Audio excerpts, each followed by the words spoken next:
I did not take the most direct path. The streets below the mountain were still passable, but passable had lowered its standards. Vehicles moved when they could. Pedestrians crossed intersections with the strained attentiveness of people who no longer trusted the sky.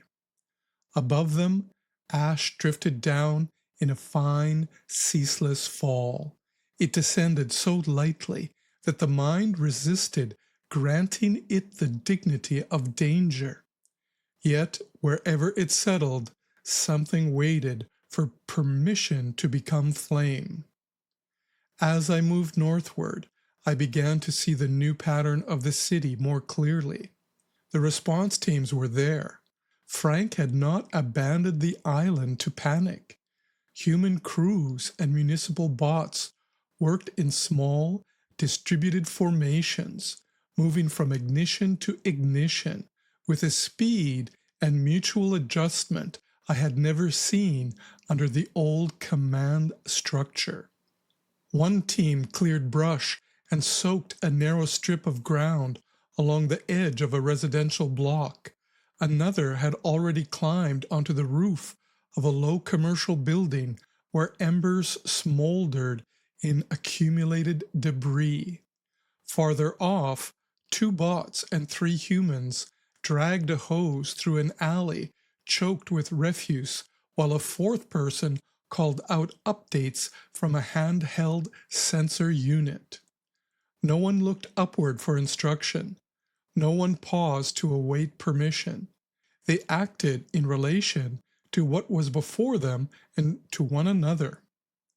For a moment, that gave me hope, and I kept walking, and the limits of hope came into view. There were not enough of them. The teams were intelligent. They were quick. They were brave in the stripped-down way emergency reveals bravery to be. Less a quality of character than a refusal to stop moving while the world closes in. But they were too few. Every sector of the city seemed to ask for another cluster of hands, another unit, another vehicle, another mind able to read shifting conditions before a small fire became a street-wide emergency. The system had not failed. That was not what I was seeing. Frank had done what he could before Anthony sealed him away. He had set relation in motion and taught it, in the little time left to him, how to continue without the center. But continuity was not the same thing as sufficiency. The city was still fighting. It was not yet winning. I turned my face briefly toward the west. The larger fire remained out of sight as it began to burn itself out, but its presence had written itself across everything. The light had acquired a strange corrosion, a faint orange stain at the edges of day. Smoke had entered the air without fully obscuring it. The world had not gone dark. It had gone unreliable. Beyond the torn bands of smoke, I saw St. Joseph's oratory at last, and the sight of it chilled me more than the fire tornado had. The basilica did not appear to be merely threatened. It had already entered combustion. Flame had climbed into the upper reaches of the structure and found the dome, and now the immense familiar crown, which had once seemed to gather the sky into itself, had become a vessel for fire. Its surface pulsed with a deep infernal glow from within, as though the church was being consumed, not from the outside, but from its own consecrated interior. Smoke surged around it in thick black folds. Burning fragments lifted and spun away into the same heated violence that was dismantling the city piece by piece. Far below, response crews looked almost unreal in their insufficiency. Scattered units dwarfed by stone, height, heat, and the multiplying demands of a metropolis under ember assault. There were not enough people left to defend what earlier generations had raised in confidence that it would outlast them. The oratory burned with the grandeur of a civilization discovering too late that reverence offers no immunity from thermodynamics. Watching the dome go up in flames, I could not keep from seeing another enclosure waiting its turn. The computing center where Frank had been sealed into isolation. Sacred architecture or sovereign infrastructure, it made no difference. Under these conditions, everything the old world had crowned above itself could become a furnace. Ahead, the incline deepened. I had come by another route now, toward the northern slope, toward Chochakai o Tsirakene, where the old fires had once carried signals from distance. The Mohawk name had stayed with me from the moment I learned it, not because I understood it fully, but because it seemed to speak from beneath the city's official surfaces. Older names did that. They did not replace the newer ones so much as reveal how provisional they were. The farther I climbed, the more the urban strain behind me loosened without disappearing. Sirens still sounded below. Smoke still gathered in tall, uncertain masses beyond the buildings. Yet the mountain drew those violences into another register. The path narrowed. The ground became less corrected by human intention. Roots pressed upward through the earth. Stones held their places without explanation. The trees, though threatened by the same descending embers as everything else on the island, retained for the moment an older composure.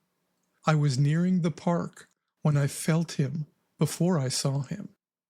Not Frank, not the altered and difficult pressure of my entanglement with him, which had become harder to read since the enclosure. This was simpler, local, human. I rounded a bend and found Henry waiting near the edge of the path, half shadowed by the trees, as though he had been trying, without conviction, not to be seen. I stopped. He studied my face in silence, perhaps measuring whether I would greet him as an ally, an intrusion, or something more difficult than either. "I wondered when you were going to show up," I said. "Did you really think I wouldn't notice the tracking device you slipped into my pocket?" A faint expression moved across his face. Not embarrassment exactly, recognition. Perhaps that concealment had only postponed an argument he was always going to lose. "I thought you'd notice eventually."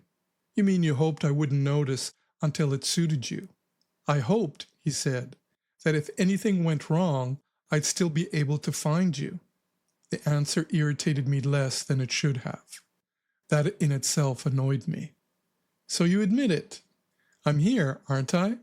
The old tendency in him to compress concern into practicality might once have felt evasive. Now it felt almost merciful.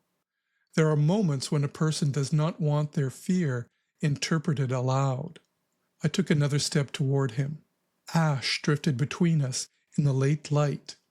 "You followed me all the way here because you were worried?" "No." He let the word stand just long enough to retain its dignity before qualifying it. "Not only that." I waited. He looked past me toward the city below, where another plume of smoke was rising in the middle distance. "Too much broke out at once," he said. "The train grid shifted. The teams in the streets were moving differently. Then, word started coming through in fragments that Frank had gone quiet, but the response hadn't collapsed. That meant one of two things. Either the whole city had already tipped past recovery, or he'd managed to set something in motion before they cut him off. And you came to confirm which. I came because if Frank was cut off, you were the likeliest point where something of him might still arrive, and because if the city was still fighting, someone had to decide what came next. I held his gaze a moment longer than was comfortable. That was the part of Henry I trusted most. He rarely dramatized his motives. Even when he withheld by omission rather than invention. If he had climbed the mountain to find me, then concern had brought him. Yes, but so had judgment. He had understood, perhaps before I had fully said it to myself, that this was no longer a moment in which survival depended only on courage. It depended on sequence, on who moved where next. I turned away from him and looked through an opening in the trees where the northern part of the island spread outward under a haze of smoke. "Frank is localized," I said. Henry did not interrupt. Anthony sealed the center, not just physically, architecturally, electromagnetically. Whatever contingency he built into the place, he finally used it. I paused. Frank got enough out before the enclosure completed itself. That's why the teams are still functioning. He distributed permissions, routing, response authority. Whatever he could preserve laterally, he did. But he's cut off now. Yes, I felt the word settled in me with an inward resistance I could not dissolve, or nearly. Cut off from the city as a governing intelligence, but not erased. Henry absorbed this without changing expression. Below us, a siren rose and faded. The teams can continue without him, I said. That's the point. Anthony thought localizing Frank would collapse everything back into confusion. It didn't. The pattern held. But there aren't enough teams. There it was. The truth I had been walking toward from the moment I saw the first undermanned crews working ember lines along streets too numerous to secure. Henry nodded once. I saw the same thing on the way up. The fire is multiplying faster than the response units can cover, not because they're incapable, because the city is too large, and this is no longer one fire. I looked at him. If the ember fall continues, it won't matter how intelligent the coordination is. We need more people, more bots, more localized teams. His eyes narrowed slightly. He was already arriving at the same conclusion. "Bordeaux," he said. Yes. The name entered the air between us with a weight that belonged not only to the present emergency, but to everything that had led to it. Bordeaux was not merely a facility. It was a concentration of withheld life. Humans and bots kept in reserve, in confinement, in administrative suspension, as though history could be managed by storing unwanted persons out of sight until the crisis passed. But the crisis had not passed. It had arrived. It could reinforce the whole Eastern response, Henry said, and parts of the center as well, enough to hold lines, enough to create depth where there is only reaction now. Henry was quiet for a few seconds. The silence was not hesitation. It was calculation, taking ethical form. "If we go there," he said, "they won't open the doors because of me." "No," I said, "they won't." He glanced at me. He knew there was more. "You should be there," I said. "They need to see that this is real, that the Outlanders are not standing apart while the city burns. But you shouldn't be the one to make the case." He understood at once that I had someone else in mind. "Who?" "Alvin." He said nothing, so I continued. "Alvin is an agentic bot. He crossed when it cost him something. During the revolt at the center, he sided with the human rebels. Not in theory, in action. He wanted safe passage out with them." I looked toward the smoke above the city. The humans were executed. Alvin was repurposed. Henry's face darkened. He exhaled slowly, not in surprise, but in the way a person breathes through something they've seen before and never found a way to harden against. That's why he has to speak. Not because he's eloquent, because he is credible. The people and bots in Bordeaux won't trust someone who sounds like command. They won't trust a simple appeal to duty either. Alvin can speak from inside the fracture. He knows what it is to have chosen and paid for it. He knows what it is to survive inside the machinery that destroys others. "You want me there as a witness," Henry said. "Yes, and as commitment. but Alvin has to make the ask. He accepted this with the gravity it deserved. For a few moments neither of us spoke. Around us the mountain held its own stillness, not untouched by the emergency below, but not yet absorbed by it either. The trees shifted lightly. Somewhere farther off, a bird called once, then fell silent. I became aware, all at once, of how strange it was to stand there speaking of recruitment, logistics, and thresholds of trust in a place whose older purpose had been fire signal and gathering ground. The thought did not come as a flourish. It came as alignment, as though the mountain had been waiting patiently for the city to exhaust its belief that intelligence could be centralized without remainder. "Then that's the next move," Henry said. "Find Alvin, get to Bordeaux, bring them out." "Yes," I said. "If the city is going to survive this, the response has to thicken. Frank gave it a pattern. Now it needs bodies." Henry shifted slightly, already orienting himself toward the descent he would have to make. It should have been the end of the exchange. The decision had been made. The next sequence had declared itself. He would go, Alvin would speak, Bordeaux would either open or condemn itself by remaining closed while the island burned. But something in the air changed before he could take a step. I did not understand it at first. I only knew that the mountain silence, which until then had felt like a surrounding condition, became suddenly directional, not broken, gathered. Henry saw my attention shift. "What is it?" I did not answer immediately. The pressure was faint but unmistakable, not external in the ordinary sense, not like wind or sound or the tremor of approaching feet.